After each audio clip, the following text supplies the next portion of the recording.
बड़ी खबर का रुख करते हैं इस वक्त की बड़ी अपडेट।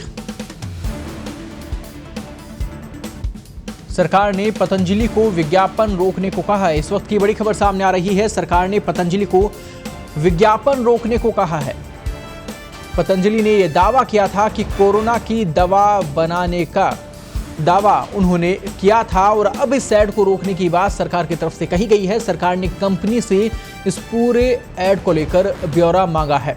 इस वक्त की बड़ी खबर सामने आ रही है। पतंजलि ने दावा किया था कि कोरोना को लेकर उन्होंने दवाई बनाई है। उत्तराखंड राज्य सरकार से भी सभी ब्यौरे मुहैया करवाने को कहा गया है।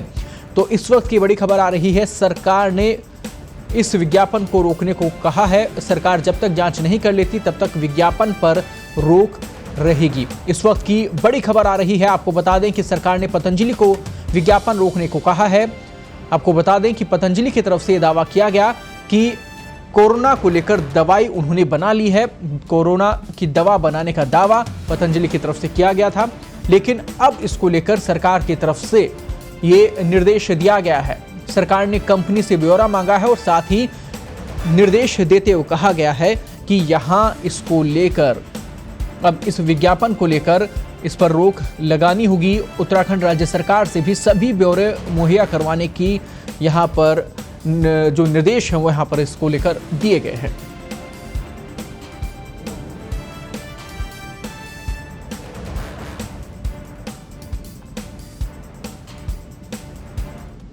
अब दिल्ली का रुख करते हैं। हमारे सहयोगी मुकेश केजरीवाल इस वक्त जुड़ गए हैं। मुकेश जी, पतंजलि को निर्देश दे दिया गया है कि विज्ञापन पर रोक लगा दी जाए।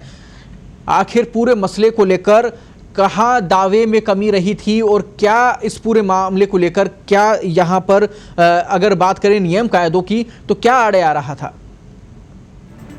देखिए, ये पूरा दावा जो है सब्सटेंशिएटेड नहीं है, इसकी पुष्टि नहीं हुई है।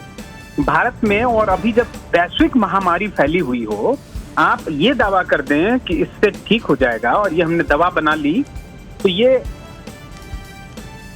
जब तक इसके लिए पुख्ता तथ्य नहीं हो, प्रमाण नहीं हो, नहीं किया जा सकता है। और भारत सरकार ने यही कहा है कि अगर आपने कोई क्लिनिकल ट्रायल लिया है तो उसके लिए सरकार ने एक व्यवस्था बना दी थी। आमतौर पे जो आयुर्वेदिक दवाएं हैं, इसके लिए पहले से कोई बहुत डिटेल प्रोटोकॉल नहीं है क्लिनिकल ट्रायल का, लेकिन कोविड-19 को देखते हुए आयुष मिनिस्ट्री ने जो CDSCO है, central drug standard control organisation, उसके साथ मिलके एक क्लिनिकल ट्रायल का भी प्रोटोकॉल बना दिया था और कह दिया गया था कि इसके तहत ही आयुर्वेदिक दवाओं का भी क्लिनिकल ट्रायल होना चाहिए। और सरकार की जानकारी के बिना, उसकी इजाजत लिए बिना आप सो कॉल्ड ट्रायल पूरा कर लेते हैं और बाजार में ले आते हैं, तो इससे तो सरकार को रोक लगानी ही थी। जी कृपा। मुकेश जी, दिन भर मीडिया में खबर छाई रही, क्या इसको लेकर सरकार से कोई बातचीत पहले नहीं की गई पतंजलि की तरफ से? देखिए, ये जरूरी था कि सरकार से मंजूरी ली जाए। बातचीत अगर अनौपचारिक तौर पे किसी से की भी जाती है तो जी मंजूरी यहाँ पर नहीं ली गई थी। इसको लेकर अभी तक कुछ भी स्थिति साफ नहीं हो पाई है। बिल्कुल, मंजूरी ली नहीं गई थी। ये एकदम स्पष्ट लिखा है कि आपने अगर कोई भी ट्रायल किया था तो उसके लिए CTRI जो होती है, जो अप्रूवल देती है, उससे आपने कब लिया अप्रूवल।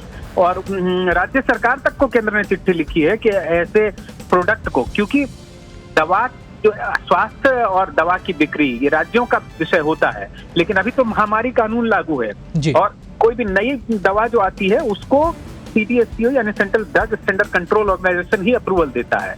लेकिन दवा की जो लाइसेंस होती है, दवा का जो बिक्री का लाइसेंस होता है कंपनी का और प्रोडक्ट का, वो स्टेट गवर्नमेंट देते हैं।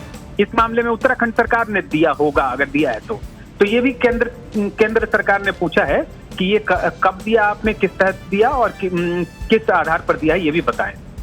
चलिए, बहुत बहुत धन्यवाद आपका तमाम जानकारी के लिए।